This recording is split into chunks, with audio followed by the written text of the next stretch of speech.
أما بعد فأوصي نفسي وإياكم أيها المسلمون وأيتها المسلمات بتقوى الله عز وجل رب الأرض والسماوات حق التقوى ومراقبته في السر والنجوى فإن أجسادنا على النار لا تقوى فتمسكوا من الإسلام بالعروة الوثقى وتزودوا فإن خير الزاد التقوى يا أيها الذين آمنوا اتقوا الله حق تقاته ولا تموتن إلا وأنتم مسلمون. Bapak dan ibu-ibu, para alim ulama, cerdik pandai, tokoh adat, tokoh masyarakat yang tak bergelar, tak dipanggil nama, yang bergelar tak disebut gelar, yang hadir pada subuh ini di Masjid Nurul Yaqin Muhammadiyah Jalan Paus, ataupun yang menyaksikan melalui media dimanapun berada. Alhamdulillah, nikmat Allah sungguh banyak kepada kita. Di pagi ini, di subuh ini, Allah izinkan kita untuk datang menjadi tamunya, menunaikan salah satu kebutuhan pokok kita, yaitu menunaikan salat subuh berjamaah. Mudah-mudahan Allah bersedia menerima amal ibadah kita, mengabulkan doa, harapan dan permintaan kita. Kemudian kita lanjutkan duduk sampai selesai mengaji syariat Allah Subhanahu wa taala, yang juga kita harapkan semakin mendekatkan kita kepadanya, dan berusaha kita untuk mendekat kepadanya seperti yang diinginkannya, sehingga tidak ada keraguan bahwa apa yang kita lakukan insya Allah diterima, sebagaimana baginda Nabi SAW dulu tidak ragu ketika beramal dan beribadah kepada Allah, karena sesuai dengan apa yang diperintahkan kepadanya. Wastaqim kama umirta, istiqamahlah seperti yang diperintahkan kepadamu. Ma'asyiral kiram yang dirahmati Allah SWT, kita memohon juga kepadanya mudah-mudahan dimudahkan kita memahami dan dikuatkan untuk mengikuti. Kemudian doa kita tentu tak luput pula untuk orang-orang tua kita, para ustadz, para guru yang telah mengajar kita, serta saudara mara, karib kerabat, andai tolan dan sahabat, serta seluruh kaum muslimin dan muslimat. Semoga yang masih hidup Allah panjangkan umurnya, berkahi rezekinya, dan salehkan istri dan anak-anaknya, dan di akhir hayat mudah-mudahan husnul khatimah. Dan semoga yang sudah mendahului kita Allah ampuni dosa-dosanya, Allah limpahkan rahmat kepadanya, dan diterima di tempat yang terbaik di sisinya. Khususnya imam kita Syekh Al-Albani rahimahullah dan para ulama lainnya yang pada hari ini kita mempelajari salah satu dari sekian banyak kitabnya. Semoga pahala ilmu yang mengalir seperti yang dijanjikan Allah beliau dapatkan, dan semoga pula kita mendapatkan andil dan bagian menunjukkan jalan kebaikan seperti orang yang melaksanakan. Ma'asyiral kiram, pada 2 kali saya nak datang ya. 2 kali Pak Ji. Ya, pertama umrah, yang kedua acara di pondok. Mudah-mudahan Bapak tidak lupa dengan saya, tidak perlu perkenalkan diri lagi.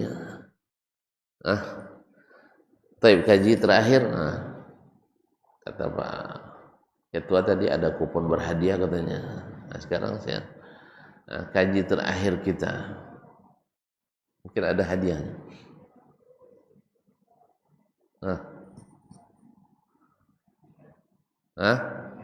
Berniat. Berarti Pak Haji dapat hadiah sarapan pagi. Nah. Oh, disediakan. Berarti memang ada dari panitia rupanya. Nah, Masya Allah. Barakallahu fikum. Tentang niat. Nah, ada kaitan pembahasan ini juga dengan yang setelahnya, yaitu at-takbir. Maka Syekh menjadikan pembahasan ini berdekatan. Thumma kana sallallahu alaihi wasallam, berkata Syekh, at-takbir. At-takbir yakni takbiratul ihram. Thumma kana sallallahu alaihi wasallam yastaftihu as-salata biqaulihi Allahu akbar. Hadis riwayat Imam Muslim dan Ibnu Majah. Jadi dalam hadis sebutkan thumma kana sallallahu alaihi wasallam yastaftihu as-salata biqaulihi Allahu akbar. Kemudian beliau membuka salatnya dengan mengucapkan Allahu akbar. Maka para ulama ketika mendefinisikan salat, mendefinisikan salat, kalau ditanya apa yang dimaksud dengan salat, kalau secara bahasa jelas maknanya doa, tapi apakah semua doa disebut salat? Tidak. Apa makna salat? Maka ulama mengatakan aqwalun, lanjutkan, wa af'alun, ternyata lupa juga, makhsusatun, muftatahatun bitakbiri wa mukhtatamatun bitaslimi. Jadi salat itu adalah beberapa perkataan kemudian beberapa perbuatan. Jadi isinya perkataan dan perbuatan. Muftatahatun dimulai dengan at-takbir. Wa mukhtatamatun bit-taslim. Dan disudahi dengan salam. Syekh mengatakan bahwa dalam hadis ini fihi isyarah, fil hadis isyaratun ila annahu lam yakun yastabtituha binahwi qawlihim nawaitu an usalli. Dalam hadis ini terdapat isyarat bahwasanya Nabi tidak memulai salat dengan mengatakan selain takbir, seperti nawaitu an usalli, saya berniat hendak salat, au usalli fardhas subhi rak'ataini ma'muman lillahi ta'ala. Ini juga tidak ada dilakukan oleh Nabi alaihi salatu wassalam. Berarti antara hadis dengan definisinya para ulama fuqaha sama kan? Dimulai dengan ucapan takbir, disudahi dengan ucapan salam. Berarti tidak ada ucapan-ucapan lain sebelum takbir. Maka kalau ada yang mengucapkan lain sebelum takbir, berarti di luar definisi salat berdasarkan hadis Nabi dan berdasarkan definisi para ulama. Jelas? Kalau yang memulai dengan usalli, atau mungkin ada juga membaca qul huwallahu ahad, qul a'udzu birabbil falaq, qul a'udzu birabbin nas sebelum takbir. Kan sering kita dengarkan ada pula yang mengucapkan asyhadu an la ilaha astagfirullahal azim dan sebagainya. Baru takbir. Ini adalah tambahan dari definisi dan tambahan dari amalan Nabi, adaban terhadap amalan Nabi sallallahu alaihi wasallam. Bal hada minal bid'ah ittifaqan. Bahkan ini termasuk bid'ah yang disepakati oleh seluruh ulama, termasuk ulama mazhab Syafi'i seperti Asy-Syirazi dalam Al-Muhadzab menjelaskan bahwa perkataan Imam Syafi'i melafazkan awal salat itu bukan maksudnya al-usalli. Ini Imam mazhab Syafi'i sendiri yang mengatakan. Yang dulu yang pertama dalam mazhab Syafi'iyah, dia pengikut mazhab Syafi'i yang mengatakan niat itu dilafazkan dimulai oleh Abu Abdullah Az-Zubairi. Lalu dia salah dalam menafsirkan perkataan Imam Syafi'i dan diikuti oleh imam-imam setelahnya. Dan itu biasa. Ada satu orang menyimpang sedikit lalu diikuti oleh yang lain. Alasannya karena pertama dia imam besar, dia ulama besar. Kadang-kadang kita lebih ngeri lagi berhadapan dengan ulama besar dari berhadapan dengan nabi besar. Nah, gitu. Sebagian umat, bahkan sebagian ustaz ulama, ketika kita katakan ini hadis nabi, nah ini ada ulama besar ini, ya akhi, nabi besar lebih baik diikuti daripada ulama besar. Apa sebab? Sebab kalau ikut ulama besar namanya taklid. Sedangkan mengikuti nabi yang besar namanya, dah lupa lagi. Sebentar ditinggal dah pada lupa. Saya ulang kembali. Mengikuti ulama besar itu menghasilkan taklid, sahih? Nah, sedangkan mengikuti nabi yang besar namanya ittiba. Namanya ittiba. Mana lebih tinggi level ittiba daripada level taklid? Ittiba lebih tinggi. Nak bertahan di level taklid silahkan. Tapi kalau bisa di-upgrade kita menjadi muttabi' lebih dianjurkan.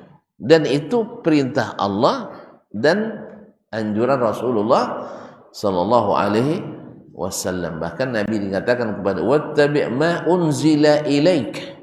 Ikutilah apa yang diturunkan kepadamu. Ini Nabi sallallahu alaihi wasallam. Kemudian wala taqfu ma laysa laka bihi ilmun. Jangan kau ikuti sesuatu yang tak ada dasar ilmunya padamu.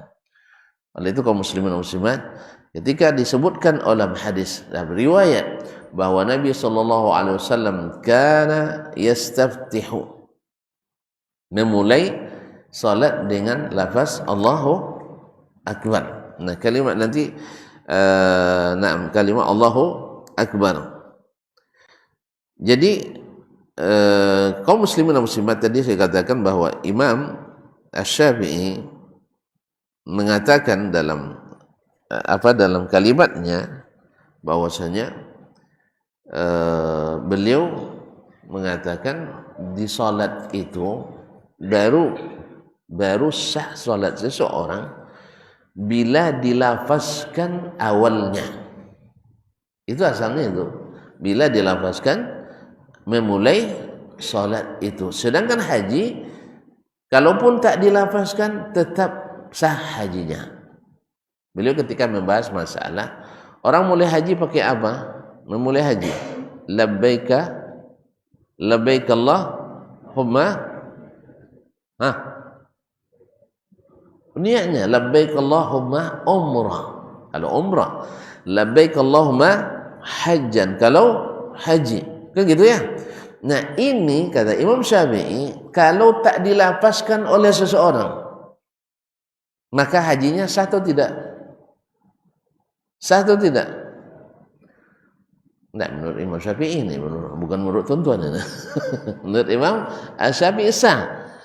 Jadi dan itu disebut dengan ahallan Nabi SAW. Nabi memulai an-nusuka, nusuk bitalbiyah.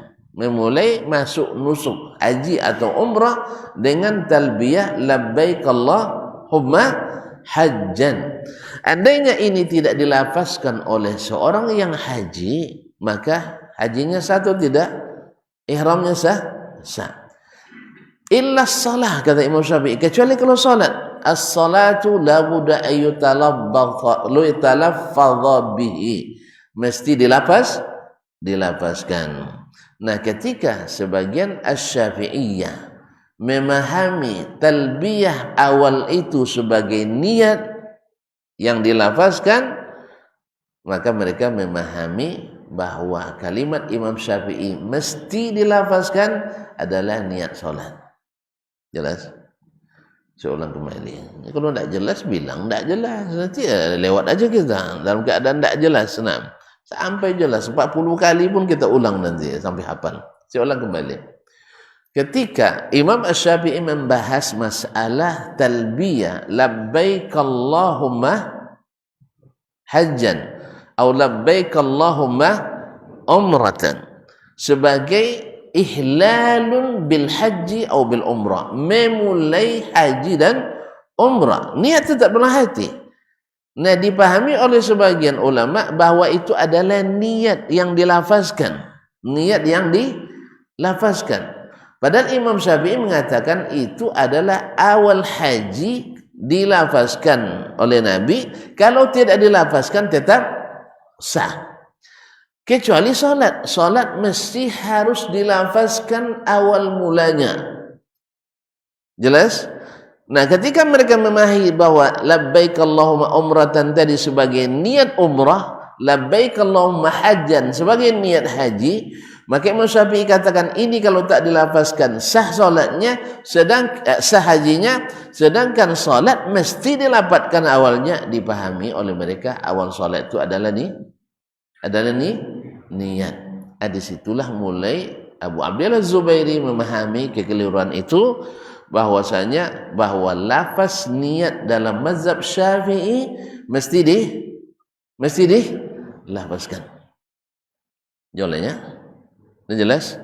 Dan itu yang diikuti oleh ulama-ulama Syafi'iyah, bukan semuanya. Sebab nanti banyak ulama Syafi'iyah sendiri yang membantah hal tersebut.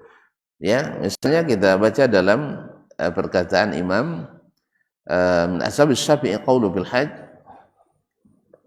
Imam Syafi'i kan mengatakan begini, wala yalzamuhu idza ahrama wa nawa biqalbihi azkurahu bilisanihi. Ini perkataan Imam Syafi'i seperti nukil oleh Ar-Rafi'i dalam Syarhul Wajiz, Fathul Aziz Syarhul Wajiz. Tidak mesti apabila dia ihram meniatkan dalam hati, tidak mesti disebutkan dengan lisan. Tidak mesti disebutkan lafaz tadi dengan lisan. Maksudnya lafaz labbaik Allahumma umrah tadi. Walaysa kas-salat. Tak sama dengan salat. Allati la tasihhu illa bin nutqi. Ya, tak sah salat kecuali dengan an-nutq. Kecuali dengan ucapan dia. Ucapan. Jadi haji, kalau orang masuk haji tasal dalam hatinya ada niat, tidak perlu dia berucap. Jelas?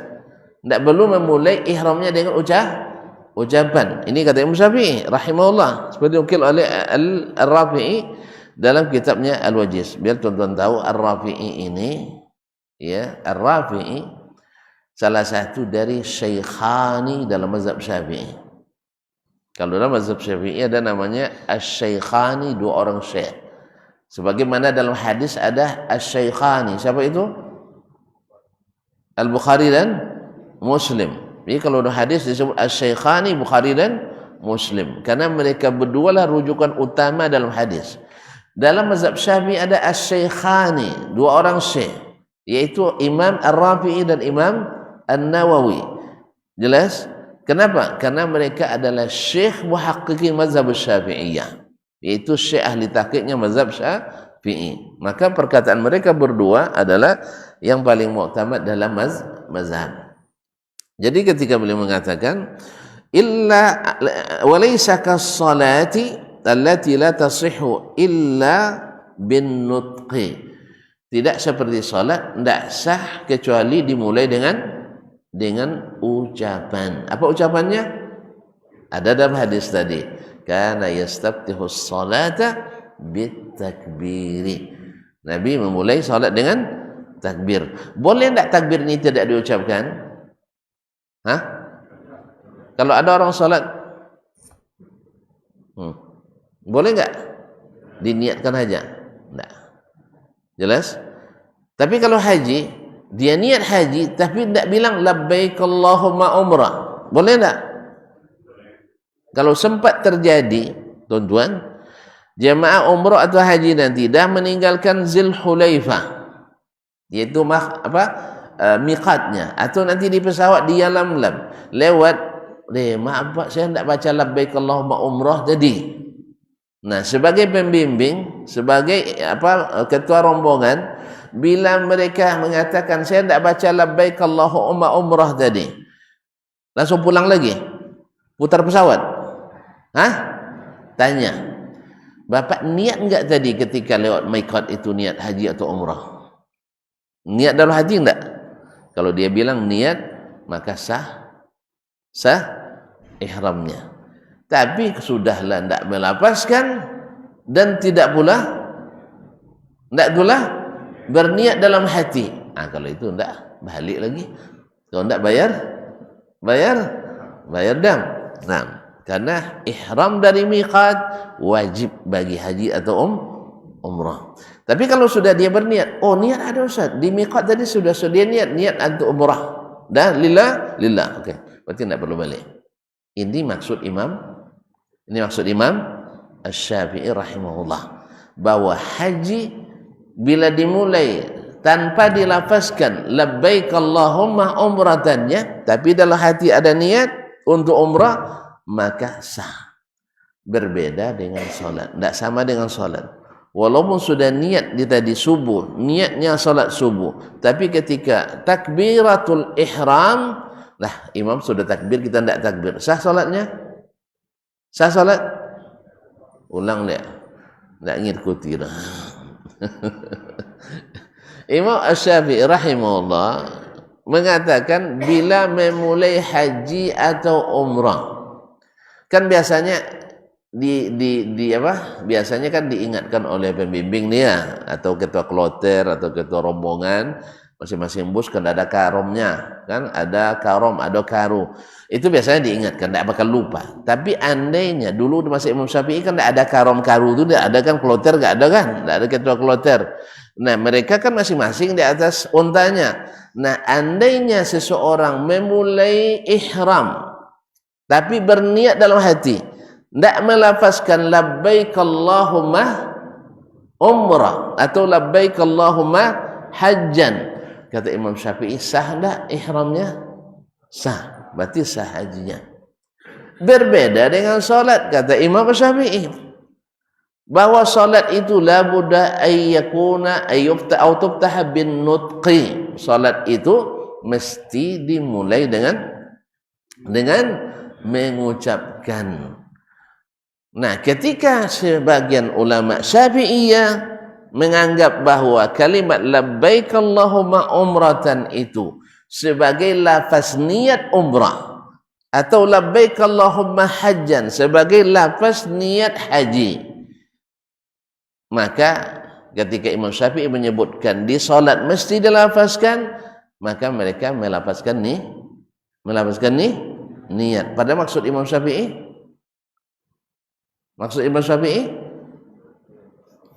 ulang balik. Ini betul diulang, kaji niat balik. Niat kemarin di mana letaknya? Di lisan atau di hati? Masya Allah, niat lisan saya bagus Ustaznya ini. Ada gitu? Niat dalam bibir saya bagus, begitu kita bilang? Enggak, niat itu letaknya di hati. Nah, Nabi SAW ketika haji melafazkan kalimat mulai haji atau mulai umrah. Kalau mulai haji dengan labbaik Allahumma hajjan, kalau mulai umrah dengan labbaik Allahumma umratan, ini niatkah atau namanya ihlalun bil haji? Ini niat. Ya Allah ya Rabbi, lupa kajian. Baru 2 bulan dah lupa lagi. Ini niatkah atau tanda mulai masuk haji atau umrah? Tuan-tuan, Allahu Akbar. Ini niat atau mulai salat? Baik. Niat di mana? Di hati. Nah, sekarang labbaik Allahumma hajjan. Niat atau memulai ihram? Lah, lupa paham nampaknya. Ini Allahu Akbar, itu tanda solat sudah dimulai. Labbaik Allahumma hajjan, tanda haji sudah dimulai. Niat di mana? Di hati. Dah? Ulang boleh? Nah, bila seseorang jangan lambat loading dikit. Bila seseorang memulai umrahnya dalam keadaan tidak melafazkan labbaik Allahumma umratan, tetapi di hatinya dia berniat umrah di miqat tadi, sah atau tidak? Sah, bi ijma', sah.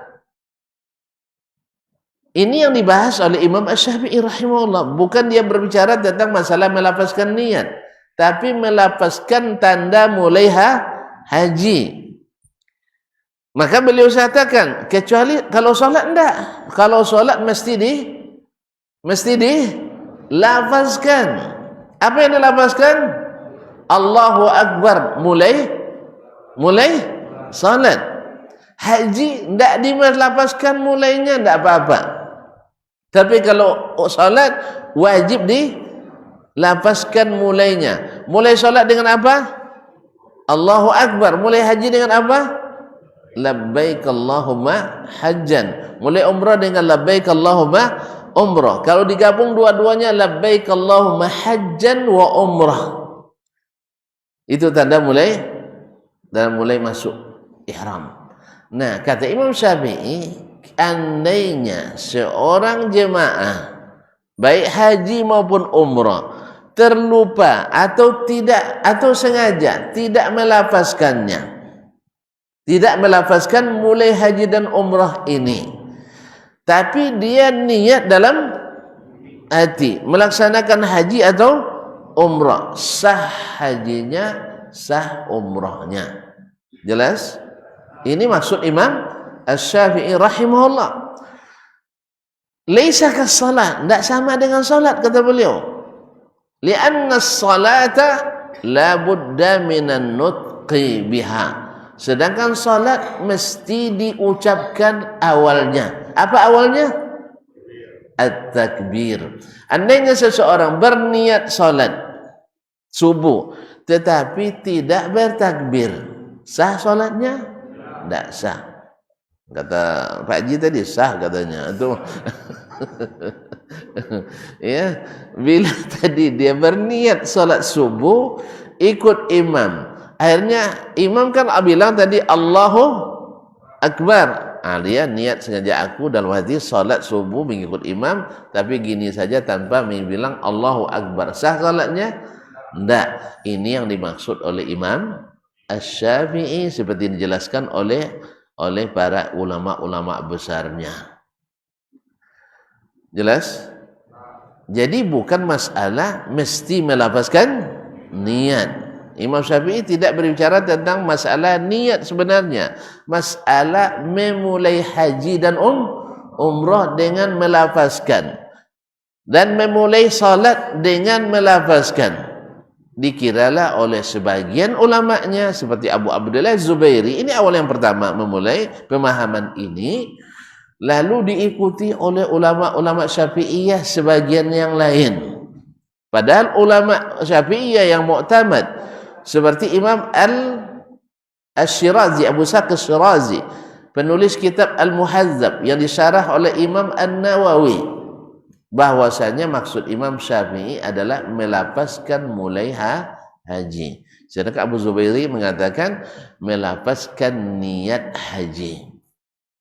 Maka ketika Imam Syafi'i mengatakan bahwa niat solat mesti ketika Imam Syafi'i bahwa mulai solat mesti diniatkan, dia memahami, salah lagi saya, karena terlalu sering mengulang, bahwa memulai solat mesti dilafazkan, dia memahami bahwa niat solat mesti dilafazkan. Akhirnya diikuti oleh kaum Asy-Syafi'iyah yang lain. Padahal kalau dalam ini kan bahasanya dalam mazhab Syafi'iyah saja. Sedangkan dalam mazhab yang lain tidak ada melafazkan niat. Makanya kemarin ketika membahas niat, barangkali Bapak dan Ibu masih ingat melafazkan niat. Ya, masalahnya udah lupa lagi. Masalahnya khilafiyah atau bukan? Khilaf. Jelas?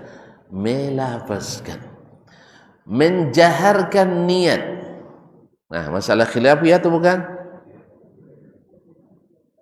Memang tak boleh ditinggal-tinggal nampaknya. Seulang.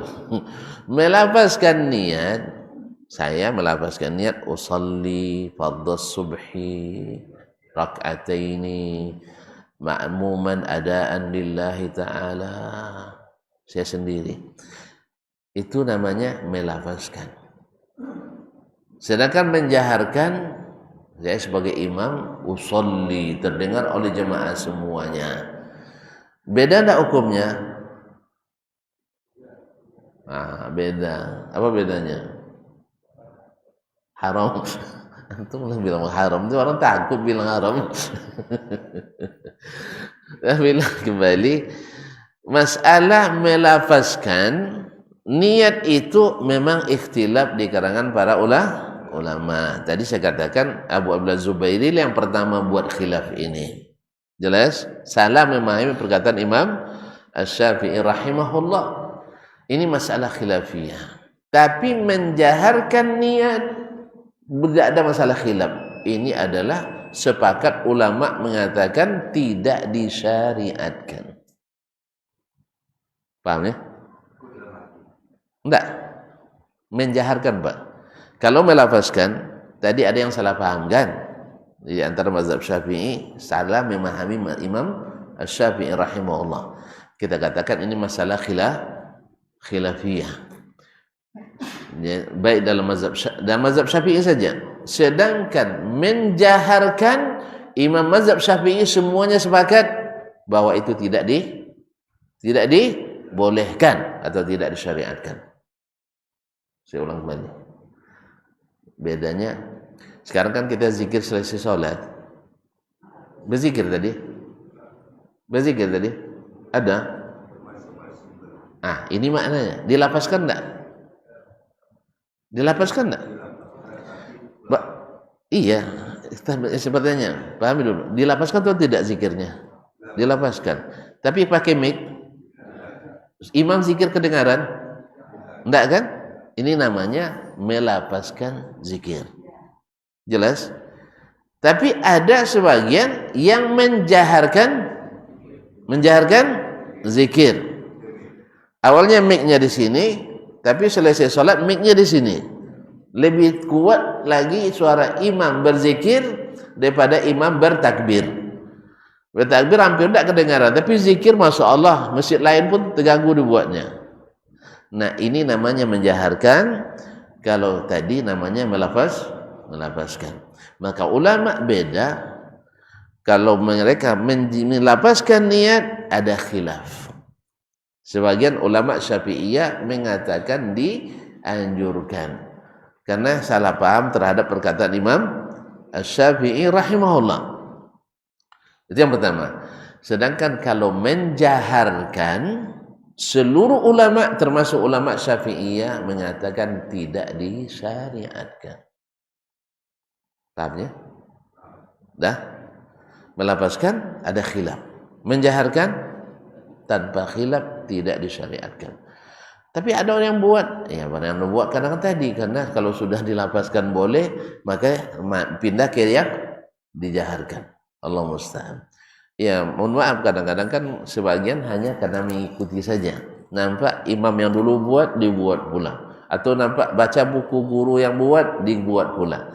Makanya sering saya katakan, cuma misal terjemahan kalimat saja dalam bahasa Arab ke bahasa Indonesia, kalau direvisi kembali banyak kesalahan juga. Banyak ya kesalahan. Misalnya qalbun, saya katakan qalbun dalam bahasa Arab. Dalam bahasa Indonesia apa artinya? Hati. Hati kan? Padahal dalam bahasa Arab aslinya qalbun itu jantung. Karena yang aktif itu jantung, hati kan pasif dia. Yang aktif berproses dalam kehidupan kita sehari-hari itu adalah jantung yang berkaitan langsung dengan darah.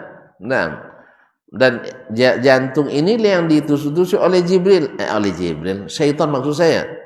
Ya, karena Nabi katakan inna syaitan yajri min ibni Adam majrad dam. Syaitan itu bisa masuk ke dalam tubuh manusia melalui aliran darah. Dan segala perintah tubuh kita dari jantung kita, bukan hati. Tapi karena sudah terlanjur buya kita dulu, entah siapa yang mulai dan masuk dalam kamus terjemahannya hati. Kalau saya terjemahkan jantung, hari ini saya diketawain orang. Sahih? Saya diketawain orang. Sok pandai bahasa Arab kamu siapa? Ya, buya sepulan dulu, syekh sepulan, kiai sepulan. Memang mereka tidak tahu, atau dia yang tahu. Kan begitu jadinya. Baru kita tahu nanti, ayo kita pergi ke pasar onta, ya, tanya ke tukang jagal itu, Pak, pakai bahasa Arab ya, a'tini kilogram min qalbil jamal, beri saya 1 kilo qalbul jamal. Jadi kalau bapak nanti dikasihnya nanti jantung, jangan salahkan saya. Apa yang salah terjemah? Mesti dikasih jantung nanti. Mesti dikasih jantung. Nah, Ustaz, kok beda ya bahasa Arab orang Arab dengan bahasa Arab orang Indonesia? Kan itu jadinya. Kalau beda bahasa Arab orang Arab dengan bahasa Arab orang Indonesia, mana yang diikuti? Tuan-tuan, kalau beda bahasa Ocu orang Ocu dengan orang Jawa, mana yang diikuti? Orang Ocu disalahkan. Saya ulang kembali. Kalau beda bahasa orang Inggris, ya, bahasa Inggrisnya orang Inggris dengan bahasa Inggrisnya orang Bengkalis, mana yang didahulukan? Orang Inggris. Ya sama. Jadi nanti mereka dikasihnya kita jantung karena kita yang salah terjemah. Dan itu tinggal diikuti yang belakangan terus. Semua ada kalimat qulub, qalb dalam bahasa Arab mesti diterjemahkan dengan hati. Sahih? Nah, sama dengan hati. Makanya ketika berbicara tentang masalah anatomi tubuh dengan fungsi-fungsinya nanti tidak matching antara terjemahan dengan apa yang ada dalam anatomi tersebut. Jadi kaum muslimin dan muslimat, apalagi kalau untuk belajar kedokteran nanti dalam bahasa Arab, lain ya. Ya, rupanya qalbun itu dalam bahasa Arab rupanya jantung, bukan hati. Jelas ya? Nah, ini yang terjadi. Sebagian ulama Syafi'iyah memahami keliru sehingga diikuti oleh yang lain, sehingga di antara mereka sendiri terjadi perselisihan pendapat. Nah, berkata Imam wa qala al-jumhur, yakni min asy-Syafi'iyah, berkata jumhur Syafi'iyah, ini perkataan Imam An-Nawawi dalam Al-Majmu', lam yurid asy-Syafi'i, Imam Asy-Syafi'i tidak bermaksud radhiyallahu anhu i'tibar at-talaffuz bin niyyah, yaitu menganggap disyariatkannya melafazkan niat. Itu bukan maksud Imam Syafi'i. Wa innamal murad at-takbir, tetapi yang dimaksud oleh Imam Syafi'i adalah membaca takbir, bukan niat salat. Fa inna as-salata bihi tanaqid, karena dengan takbirlah salat itu baru dimulai. Jelas? Wa bil haji yasiru muhriman min ghairi lafdhin, sedangkan haji orang boleh ihram tanpa melafazkan labbaik Allahumma hajjan tadi. Itu yang dimaksud oleh Imam Asy-Syafi'i. Intaha wa nahu fil majmu', dalam majmu' syarah muhazzab oleh Imam An-Nawawi. Naam.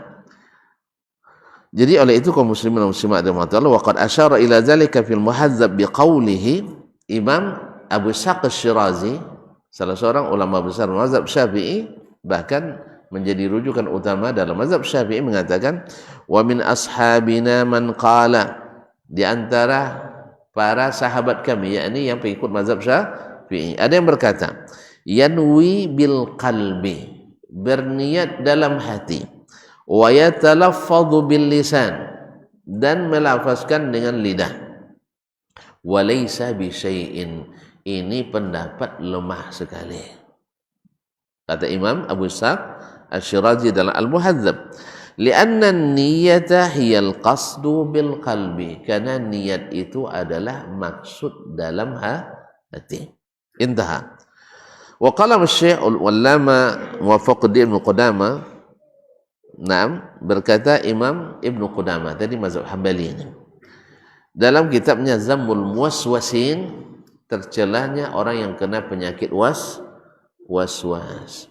Gara-gara niat yang harus dilapaskan ini, atau niat yang dilakukan dengan cara yang aneh-aneh, sering orang tidak masuk-masuk niatnya. Ya, ada seorang sarjana besar, nanti S3 agama, kalau dia musafir tak pernah jamak dan qasar dan tidak pernah jemaah salatnya, berapa ruginya dia? Ya rugi tidak berjamaah, rugi tidak jamak dan qasar.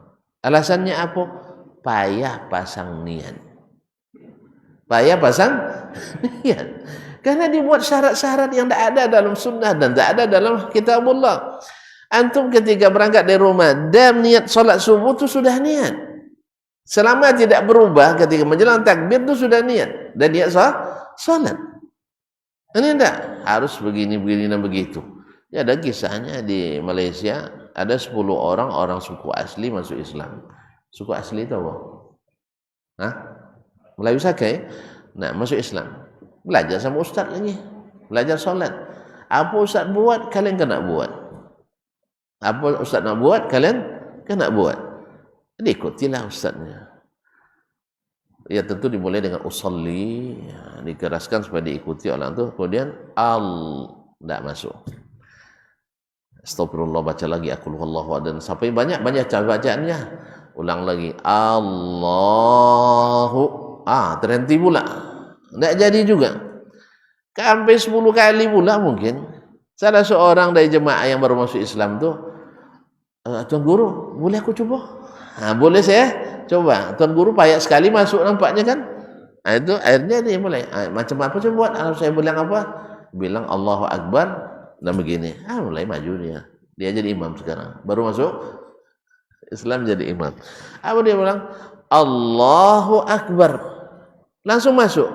Cuma masalahnya dia menoleh ke belakang. Aku sekali aja masuk. Tuan Guru berkali-kali tak masuk, dia sekali langsung masuk. Apa sebab? Dia sudah tahu niat dalam hati itu sudah ada. Tapi guru karena banyak pelajaran syubhatnya, akhirnya tidak cukup niat dalam hati tadi. Akhirnya tidak masuk-masuk. Jadi yang membuat kita was-was itulah. Karena seolah-olah lebih hebat dari Nabi SAW. Itu masalahnya. Ditambahkan ini, modifikasi ini. Akhirnya sunnah Nabi itu terhilang oleh kita. Sehingga membuat sulit sendiri bagi kita. Makanya seorang doktor jurusan agama, solat tak pernah jamak, tak pernah qasar, tak pernah berjamaah dalam musafir, maksudnya dalam musafir. Alasannya apa? Karena banyak tahun baru, Pak. Kalau solat biasa kan usolli fardhu zuhri 4 raka'atin ma'muman adaan lillahi ta'ala. Kalau tadi tambah lagi kan usolli fardhu zuhri jamat taqdimi atau ta'khiri qasran ma'al qasri ma'muman adaan lillahi ta'ala. Tambah payah masuknya, ya kan? Siapa yang buat yang payah-payah itu? Kita. Mesti antara al dengan bar. Mesti antara al dengan bar, tentu tambah payah dia. Siapa yang mensyaratkan harus antara al dengan bar? Tidak ada.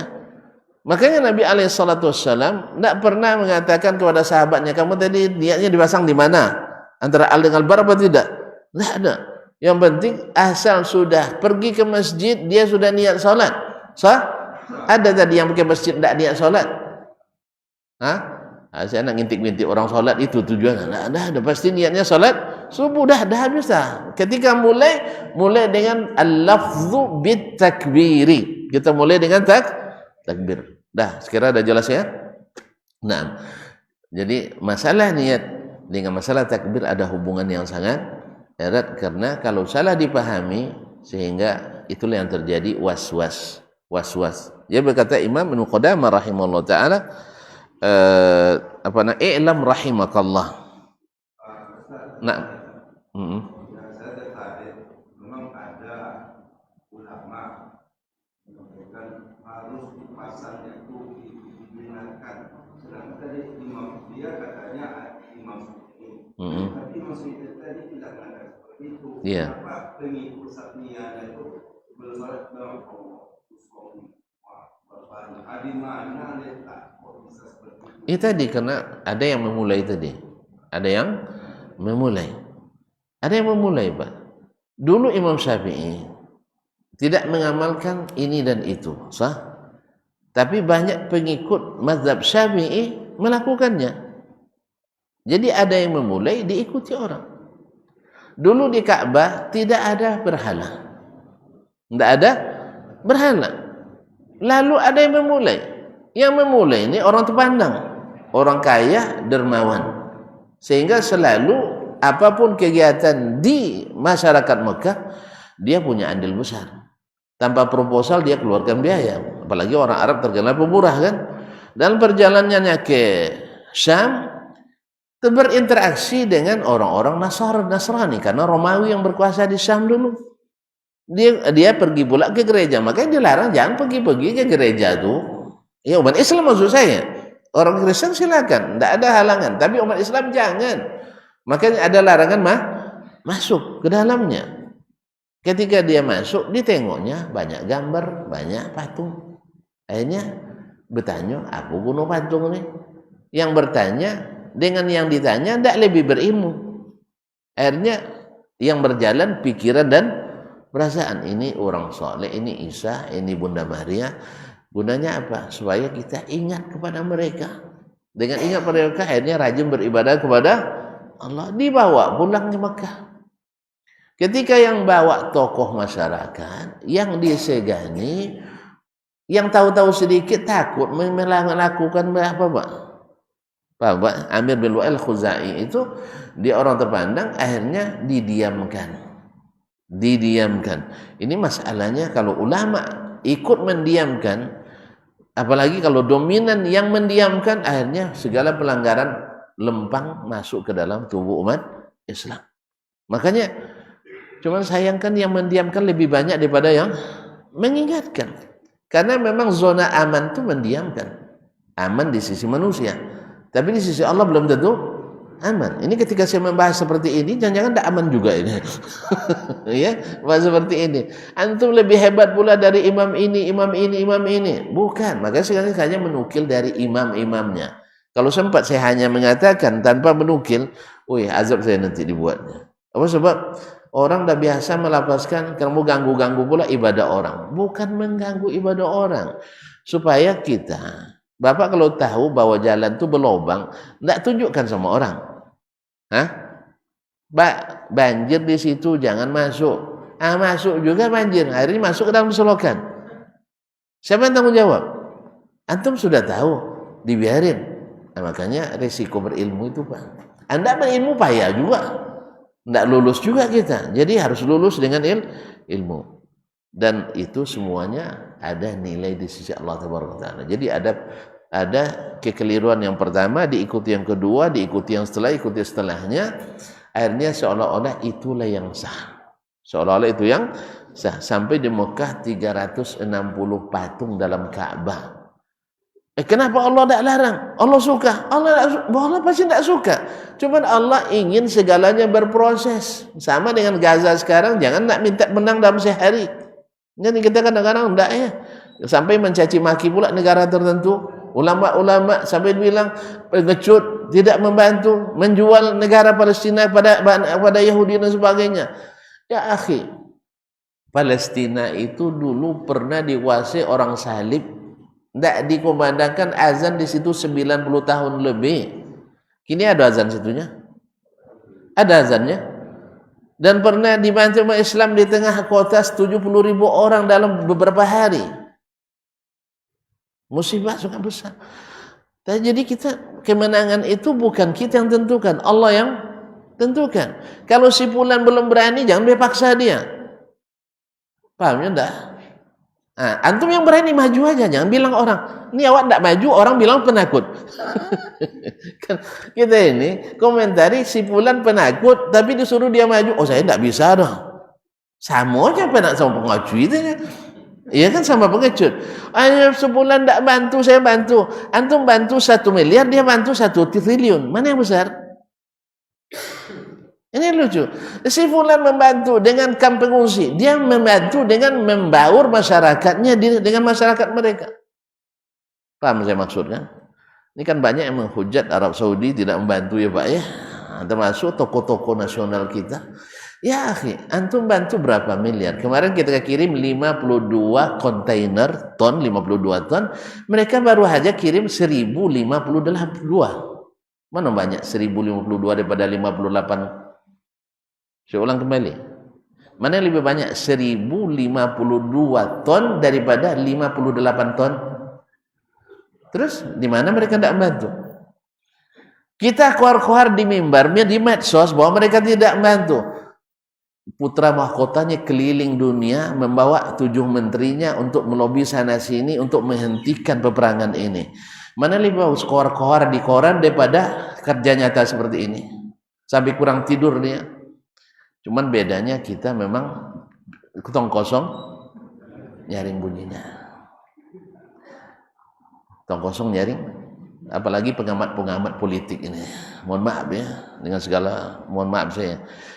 Saya yang saya inginkannya, antum sanggup laksanakan, jangan merendahkan orang, selesai. Bantu seperti yang akan kita berlaku nanti Pak ya, bawa infak sebanyak-banyaknya. Dah. Tapi habis itu nanti jangan bilang ormas kami banyak, ormas kalian mana? Enggak ada usah. Rusak amal kita. Rusak amal kita. Tapi fastabiqul khairat, iya, lakukan. Antum negara antum berani, serang. Tapi jangan bilang si fulan enggak nyerang penakut. Antum ngumpet juga sama. Enggak, alasan kami ini mereka juga punya alasan. Tanya alasannya kenapa? Nah, kan itu kan. Kalau antum punya analisa, saya punya analisa pula. Analisa antum punya analisa, saya punya analisa. Analisa saya sekarang begini. Mereka sudah amankan 2 tanah suci yang lebih berharga dari Baitul Maqdis. Sah? Saya bukan mengurangi Baitul Maqdis, jangan salah paham. Mana yang lebih tinggi nilainya? Makkah, Madinah daripada Baitul Maqdis? Makkah, Madinah. Sah? Nah sekarang apakah mereka harus korbankan Makkah dan Madinah ikut campur di perang ini, lalu mereka nanti keteter Makkah dan Madinah ada aman direbut oleh Syiah? Antum mau? Itu yang pertama. Yang kedua, kalau mereka sudah amankan 2 kota ini, mana andil negara lain untuk mengamankan Baitul Maqdis Al-Aqsa? Ayo ramai-ramai kita, termasuk kita Indonesia. Kan sama juga, penakut juga kan? Sama kan? Sama kan? Sama. Kalau bicara tentang pribadi, Bapak tanya hati saya nak pergi ke sana nak jihad. Saya juga sama. Cuman kita kan tidak ada izin legalitasnya. Betul kan? Nah, ayolah minta sama Pak Presiden, izinkan kami berangkat. Legal, kalau kalah nanti diterima kami balik. Ini masalahnya belum lagi sampai berangkat kita sudah Nah, dalam kondisi seperti ini tidak disyariatkan karena tidak ada izin dari waliul amri kita. Kalau sempat sekarang Pak Presiden pasang baju perang, nah kita semua pergi sana. Siap? Enggak lah. Nah, yang bilang saya baru anak masih kecil, menantu baru banyak alasannya. Jadi kalau antum punya alasan, mereka juga punya alasan. Alasannya memang Syiah menunggu-nunggu Arab Saudi masuk ke kancah perang. Sebab target mereka Makkah dan Madinah. Makanya Arab Saudi dengan penuh perhitungan tidak masuk dulu. Sebab apa? Mengamankan Makkah dan Madinah lebih daripada mengamankan dulu Baitul Maqdis. Baitul Maqdis pertama ada Allah. Yang kedua, umat Islam masih banyak. Yang ketiga, seluruh Palestina sekarang dikelilingi oleh negara-negara berafiliasi ke Iran. Syam, Iran. Syiah, Lebanon, Iran. Yaman, Iran. Jordan juga tidak beda jauh. Terus lewat mana mereka? Ini yang diinginkan oleh Iran, Saudi maju.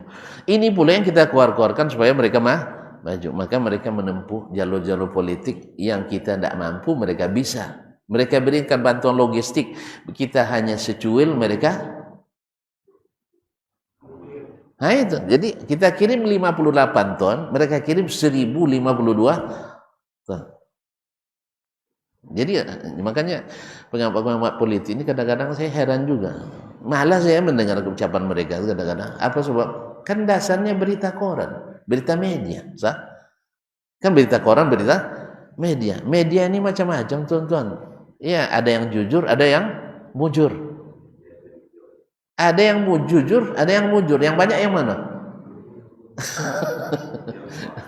Jadi kalau dalam pepatah Arab itu berita itu yang paling disenangi aswa'uha khairuha. Berita terburuk itu yang paling disenangi.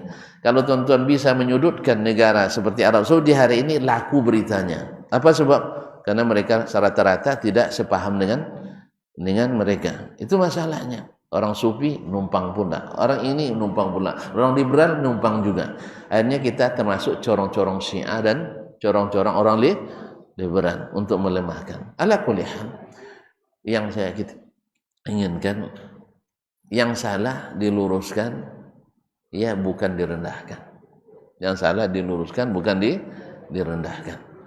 Ya, kalau antum mampu, maju. Jangan peduli orang yang tak sanggup. Karena Allah lebih tahu memilih siapa, kapan, dan di mana kemenangan itu diberikan.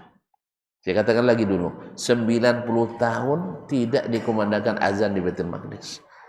Sekarang masih ada azan enggak? Masih ada. Berarti mohon maaf ini, lebih ringan dari dulu. Dulu 70.000 orang dalam sepekan dibantai di tanah suci itu. Sekarang, ya dalam puluhan hari, sekian. Bukan masalahnya merendahkan, jangan salah paham. Semua itu adalah masalah kita bersama. Tapi dalam masalah bersama ini jangan saling hujat, jangan saling merendahkan kawan-kawan sesama muslim. Ini masalahnya. Awak baru kasih 1.000, nah kalian mana kalian? Saya beri 1.000. Baru 1.000 antum kalian bilang mana kalian? Atau orang tidak maju, kita bilang kenapa kalian tidak maju? Tentu kita tanya, antum kenapa tidak maju? Oh saya alasan begini. Mereka juga punya alasan, barangkali lebih logis daripada alasan kita. Oleh sebab itu, bangun kebersamaan dalam perjuangan, bukan mencari kelemahan kawan seiring kita. Ini gara-gara tidak sepaham, akhirnya mancing di air keruh. Ya kalau hari ini nampaknya wallahu a'lam, syarat-syarat pertolongan Allah itu masih jauh dari sebagian besar kita umat Islam. Jadi kalau Allah lambat berikan, mungkin syaratnya belum datang. Tapi orang Gaza sudah mewakili kita. Mereka menampakkan akidahnya dengan perbuatannya. Kalau kita hanya teori di mimbar, retorika di podium-podium, mereka enggak. Anak-anak kecilnya tidak takut mendengar desingan peluru, Pak. Kalau kita sempat ada peluru nyasar satu sini, bubar kajian. Iya, bubar kajian enggak. Mereka sudah biasa. Mereka ketika anaknya meninggal, yang diingatnya Allah. Kalau kita merau-rau lagi kan, karena, mereka senyum. Alhamdulillah. Ini yang sebenarnya yang diinginkan oleh Islam itu. Terima kasih warga Gaza. Terima kasih kita kepada mereka, mereka sudah mewakili kita.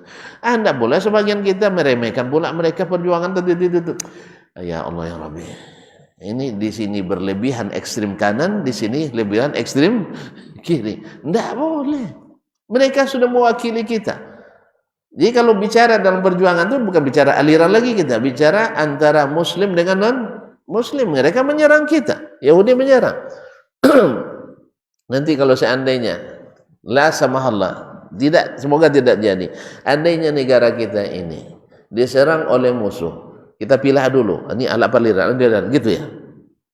Habis itu kita dibantai orang. Belum selesai mengidentifikasi aliran-aliran, habis kita sudah dibantai orang. Jelas? Ya, semoga Allah menjaga keamanan negeri kita, menjaga wali amri kita, menjaga kebersamaan umat ini. Jangan gara-gara kasus seperti ini kita pun terpecah belah olehnya. Dukung dengan semampu yang kita bisa, berikan yang kita punya. Bahkan kalau kita utamakan mereka di saat-saat seperti ini, inilah yang dianjurkan oleh Allah Subhanahu wa taala dan Nabi alaihi salatu wassalam.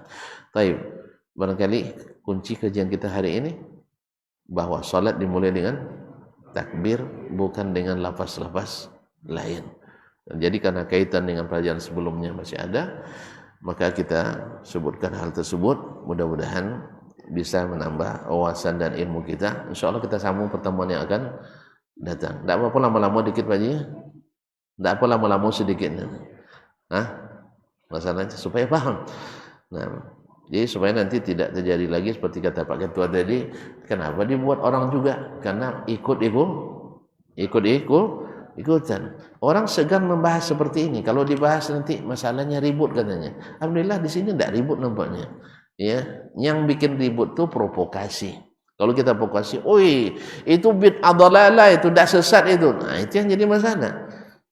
Kan gitu Pak Ji? Itu masuk neraka. Bukan, kita tidak masukkan orang neraka. Kita ditugaskan ada ilmu sampaikan. Kalau ada yang bisa mempertahankan, enggak, itu tidak salah, kita terima juga. Ahlan wa sahlan. Ya, ada dalilnya silakan. Cuman yang kita pahami itu. Kita juga tumbuh dari mazhab ini dulu. Kita juga dulu yang melafazkan dulu waktu di pondok.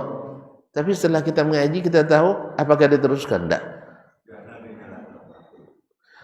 Tak ada yang tidak menyalahkan orang Pak Haji. Semua orang mesti menyalahkannya. Kalau enggak, ittifaq semuanya. Ya, yang mengatakan jangan menyalahkan orang lebih ganas lagi menyalahkan kena. Ya, lebih ganas lagi. Kadang-kadang dengan fitnah-fitnah, dengan nanti menumpahkan darah dan sebagainya. Nah, menyalahkan itu boleh.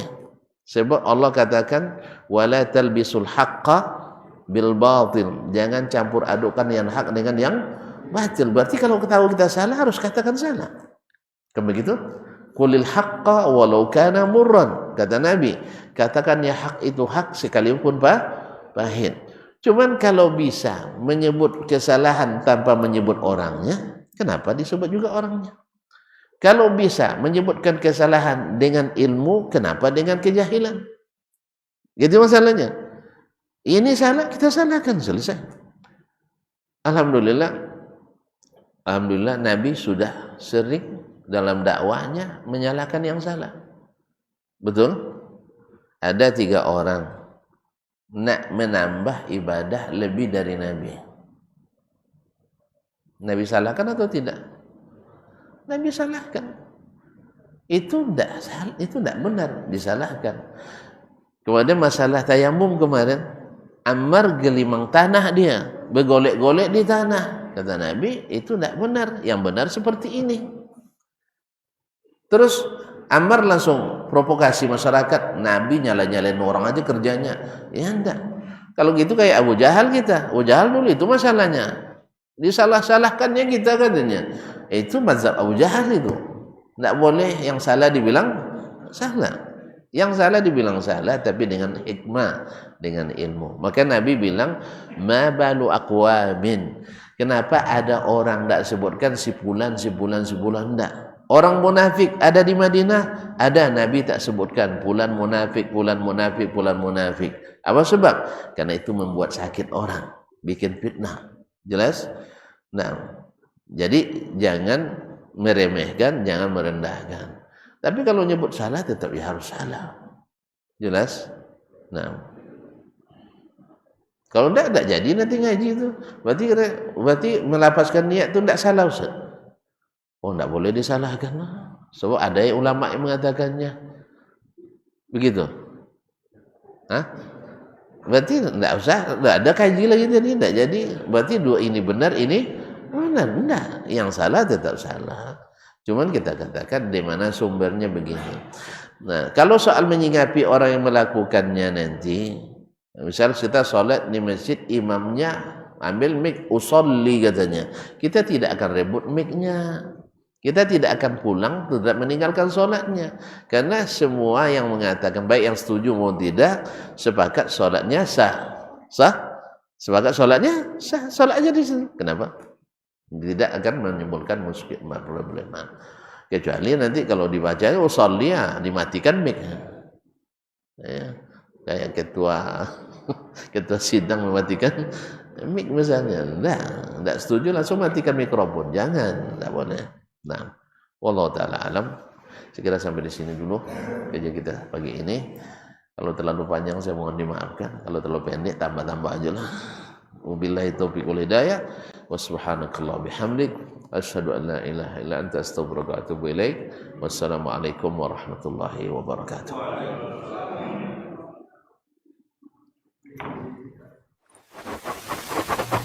Barometer amal kita saleh tak salehnya di salat kita. Bila salat kita ikhlas dan sesuai dengan sunnah Nabi SAW, maka insyaAllah amalan yang lain mengikuti. Ini aktivitas ini membantu saya di akhirat atau akan menyulitkan saya di akhirat. Kalau seandainya perbuatan itu ternyata akan menyulitkan kita di akhirat kelak, tinggalkan perbuatan itu. Anta ni'mal jund. Kamu adalah sebaik-baik prajurit. Coba lihat. Kamu adalah sebaik-baik prajurit. Maka tujuannya adalah menghancurkan kehidupan rumah tangga.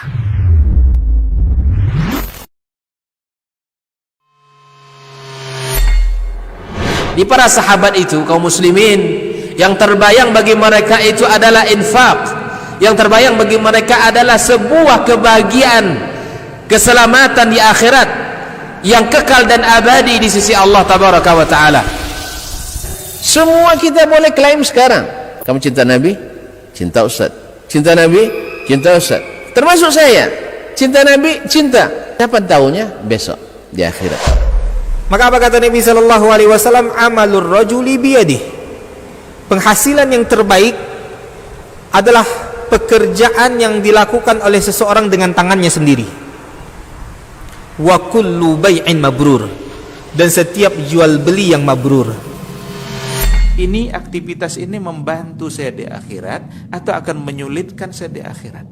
Kalau seandainya perbuatan itu ternyata akan menyulitkan kita di akhirat kelak, tinggalkan perbuatan itu.